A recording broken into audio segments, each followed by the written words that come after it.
Good vach and welcome to BJC Halacha A number 1691. A halacha that keeps the Yetzer Hara away. And we're continuing with the laws concerning doing your needs where no malacha is involved, as well as malacha done through a non-Jew. Dedicated in loving memory of Daniella, Tzvi Neshama, Aliyah. It is forbidden to darken near the tchum.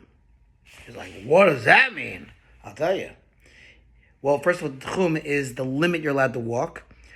So even with an Erev, you're not allowed to walk past 2,000 amos, which is about 3,000 feet of your city limit. Because then it's not so Shabbos-like to keep walking, right? So he's going to explain what that means. That is, to walk on Shabbos to the end of the tchum or less, and to remain there until dark in order to complete your journey sooner by traveling from there onward. Since you will travel from there onward at the close of Shabbos, it is obvious that your main reason for walking there was for this purpose. Right? So you're kind of cheapening Shabbos. You can't wait for it to be over. We don't want to do that. Shabbos is a taste of the world to come. We want it to be as long as possible. This is forbidden only when you darken there in order to go and do something that cannot, under any circumstance, be done on Shabbos.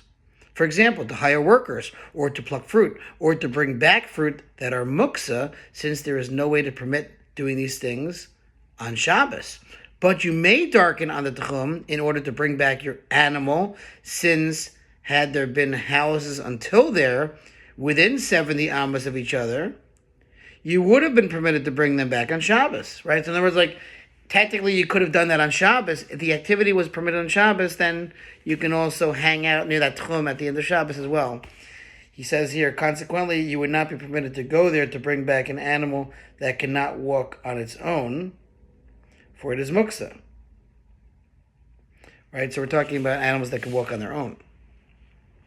Similarly, it is permitted to bring back fruit that was already plucked, which is not muksa, since had there been partitions surrounding your entire route, it would have been permitted, even on Shabbos. This applies to any similar situation. Similarly, you may walk within the tchum on Shabbos to a garden to pluck fruit there after the close of Shabbos, since it is not obvious that you walked for this purpose, because again, you're within the tchum.